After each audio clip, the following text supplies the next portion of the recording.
Welcome to one biology. अब start करते हैं cell cycle and cell division chapter का पार्ट 2। पार्ट 1 में हमने क्या पढ़ा था? इंटरफेस के बारे में, कि एक जो सेल होता है जब वो अपनी सेल साइकिल कंप्लीट करता है तो उसको 2 फेजेस से गुजरना पड़ता है। फर्स्ट होता है इंटरफेस और सेकेंड होता है एम फेज यानी कि माइटोटिक फेज यानी कि सेल डिवीजन। इंटरफेज में हमने क्या पढ़े थे? इंटरफेज में एक सेल को 3 एग्जाम्स देने होते हैं यानी कि 3 पार्ट्स में उसको जाना होता है। फर्स्ट होता है G1 फेज, सेकेंड होता है S फेज यानी कि सिंथेसिस फेज और थर्ड होता है G2 phase.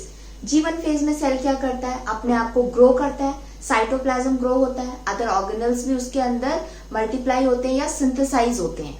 Then important phase जो था वो था longest phase, S phase, synthesis phase. उसमें जो main important genetic material cell का होता है, जो न्यूक्लियस के अंदर डीएनए सिंथेसाइज होता है।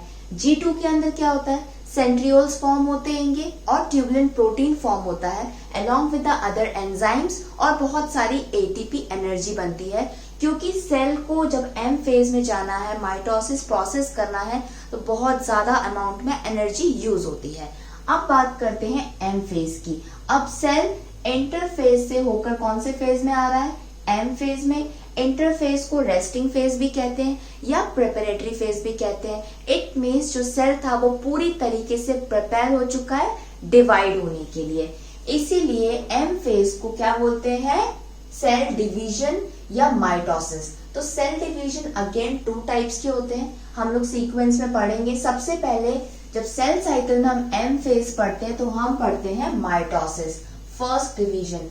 माइटोसिस एम फेज, इसको इक्विटेशनल डिवीजन भी कहते हैं या फिर माइटोटिक डिवीजन। अब समझते हैं कि इक्विटेशनल डिवीजन क्यों कहते हैं और मियोसिस माइटोसिस से कैसे डिफरेंट होता है। सबसे पहले सेल साइकिल के अंदर या सेल डिवीजन में हमको क्या चाहिए? फर्स्ट चीज एक सेल। ये हो गया सेल और ये हो गया इसके अंदर का न्यूक्लियस। फाइन। अगर ये वाला सेल माइटोसिस प्रोसेस करता है यानी कि माइटोसिस की तरह से सेल डिवाइड करता है तो क्या होगा? ये हो गया सेल। इसके अंदर जो जेनेटिक मटेरियल प्रेजेंट है वो हम क्या डिनोट करेंगे? 2n। 2n क्या होगा? 2n हो जाएंगे यहाँ पे नंबर ऑफ क्रोमोसोम्स। क्या हो जाएंगे? Number of chromosomes. हमने इंटरफेज में, एस फेज में, सिंथेसिस फेज में क्या पढ़ा था? जो जेनेटिक मटेरियल डीएनए है वो डबल होता है बट नंबर ऑफ क्रोमोसोम्स क्या रहते हैं? सेम रहते हैं। तो यहाँ पे जो सेल है ये डिवाइड होके कितने डॉटर सेल्स बनाएगा, कितनी प्रोजेनी बनाएगा? अगर एक सेल माइटोसिस में जाता है तो एक सेल हमेशा 2 डॉटर सेल्स बनाएगा, 1 and 2, और दोनों के पास में जो जेनेटिक मटेरियल होगा वो सेम अपने पेरेंट की तरह 2n होगा। तो ये कैसा सेल हो गया? डिप्लॉइड सेल हो गया। कैसा हो गया? डिप्लॉइड सेल हो गया। और जो इसकी डॉटर सेल्स बनी वो भी कैसे बन गई?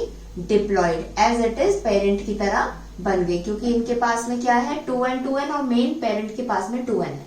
लेकिन जब ये parent cell daughter cell produce करेगा उससे पहले डिवीजन में, उससे पहले ये सेल इंटरफेज में जाके, एस फेज में जाके क्या करेगा? जो डीएनए है, ये क्या हो गया? जो डीएनए कंटेंट है उसको क्या कर देगा? डबल कर देगा। तो इट मीन्स ये 2n पहले क्या हो जाएगा? 4n और उसके बाद क्या हो जाएगा? 2n। तो ये होता है माइटोसिस डिवीजन। क्या होता है? माइटोसिस इक्विटेशनल, यानी कि जैसा पेरेंट के पास था इक्वल डिवाइड किया। जब यहाँ पर इसके पास 4n हो गया, डीएनए कंटेंट डबल कर दिया तो 4n हो गया और बाद में इसने इक्वल डिस्ट्रीब्यूट कर दिया। तो n यहाँ पे क्या हो गया? Number of chromosomes. तो नंबर ऑफ क्रोमोसोम्स चेंज हुए क्या? नहीं, नंबर ऑफ क्रोमोसोम्स 2n रहे, बट हाँ डीएनए कंटेंट चेंज हुआ था, जो डबल हो गया था। अगेन डिवीजन के बाद में वो सेम हो गया जैसा पेरेंट में था। देन मियोसिस की बात करते हैं। मियोसिस में क्या होता है? सेम यही सेल को लेते हैं, 2n है, नंबर ऑफ क्रोमोसोम्स इसके इतने 2n है यहाँ पर। मियोसिस होने के बाद ये सेल, मियोसिस क्या है? एक सेल डिवीजन है, एक टाइप ऑफ सेल डिवीजन है।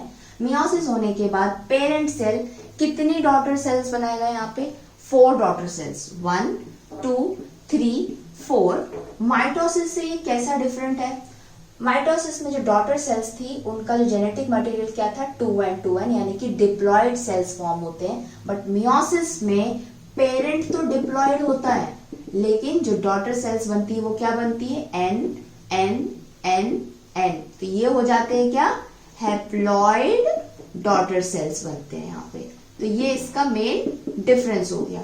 मियोसिस को और भी डिटेल में पढ़ेंगे बट पहले हम यहाँ पे माइटोसिस पढ़ेंगे। तो यहाँ पे एक ऊपर का डिफरेंस आपको पता चल गया कि पेरेंट सेल 2n से अगर प्रोजेनी भी 2n बन रही है तो वो माइटोसिस सेल डिवीजन है। अगर पेरेंट 2n है और प्रोजेनी n बन रही है यानी कि हैप्लॉइड सेल्स बन रहे हैं तो वो मियोसिस डिवीजन है, यानी कि 2n से क्या हो गया, n हो गया। तो ये इंक्रीज हुआ कि डिक्रीज हुआ, डिक्रीज हुआ, रिड्यूस हो गया। तो इसीलिए मियोसिस को क्या बोलते हैं, रिडक्शनल डिवीजन भी बोलते हैं। क्या बोलते हैं, रिडक्शनल डिवीजन, क्योंकि इसका मेन जो कंपोनेंट था, नंबर ऑफ क्रोमोसोम्स थे, वो डिक्रीज होते हैं, 2n से n हो जाता है। ये हो गया खत्म मियोसिस। अब माइटोसिस की इंपॉर्टेंट पार्ट ये है, जो माइटोसिस सेल डिवीजन होता है और जो एक सेल अगर माइटोसिस करता है तो वो अपना कंप्लीट डिवीजन 2 स्टेप्स में कंप्लीट करता है, यानी कि 2 प्रोसेस होते हैं उसके अंदर। फर्स्ट होता है कैरियोकाइनेसिस, सेकेंड होता है साइटोकाइनेसिस। एक सेल है वो इंटरफेज में गया, अपने आप को प्रिपेयर कर लिया, एम फेज में पहुंच गया। अब उसकी बारी आ गई डिवाइड होने की, लेकिन वो अगेन डिवाइड होगा 2 स्टेप्स में। पहला स्टेप क्या बताया, कैरियोकाइनेसिस। कैरियोकाइनेसिस मतलब होता है डिवाइड होना, कैरियो मीन्स होता है न्यूक्लियस। तो अगर मेरे पास ये एक सेल है, ये न्यूक्लियस है, इसको क्या डिवाइड होना है, 2 डॉटर सेल्स बनानी। कितनी डॉटर सेल्स, 2। क्यों, क्योंकि हम माइटोसिस पढ़ रहे हैं। ये इसने 2 डॉटर सेल्स बना दी, इसके अंदर न्यूक्लियस भी आ गया, ठीक है। लेकिन अगर ये डिवाइड होगा, आइदर इस तरीके से डिवाइड होगा या ऐसे डिवाइड हो रहा है, सपोज मान के चलो, तो डिवाइड होने में न्यूक्लियस भी डिवाइड होगा, ये पूरा सेल भी डिवाइड होगा, साइटोप्लाज्म भी डिवाइड होगा। तो सबसे पहले क्या डिवाइड होता है, साइटोप्लाज्म डिवाइड होगा कि न्यूक्लियस? सबसे पहले न्यूक्लियस डिवाइड होता है। तो पहले कौन होता है, कैरियोकाइनेसिस। Cairo means nucleus. सबसे पहले न्यूक्लियस डिवाइड होता है, उसके बाद में साइटोप्लाज्म डिवाइड होता है। तो पहले हो गया कैरियोकाइनेसिस और साइटोकाइनेसिस मतलब क्या हो गया, साइटोप्लाज्म का डिवीजन। और साइटोप्लाज्मिक का डिवीजन होने के बाद ही 2 डॉटर सेल्स बनती हैं, 2n और पेरेंट भी क्या होता है, 2n। तो फर्स्ट क्या हो गया, कैरियो, सेकेंड हो गया साइटोकाइनेसिस।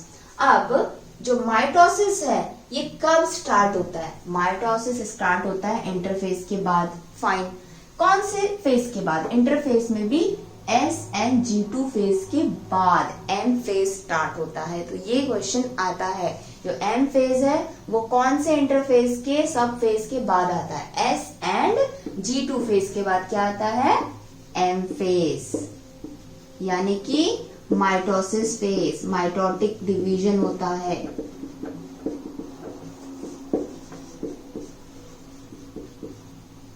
जब एक सेल का न्यूक्लियस डिवाइड होता है और उसका बाद में जब साइटोप्लाज्म डिवाइड होता है, तो अगेन उसको धीरे धीरे वो न्यूक्लियस डिवाइड करता है और बहुत ही स्लोली वो साइटोप्लाज्म को भी डिवाइड करता है। तो अगर कोई प्रोसेस स्लो होता है तो उसको हम कई पार्ट्स में डिवाइड कर सकते हैं। अगर कोई प्रोसेस बहुत फास्ट होता है तो आप उसको डिवाइड नहीं कर सकते। तो सेल डिवीजन एक स्लो प्रोसेस है, इसलिए पहले क्या हो रहा है, 2 स्टेप्स में कंप्लीट हो रहा है। पहले न्यूक्लियस डिवाइड होगा, देन साइटोप्लाज्म।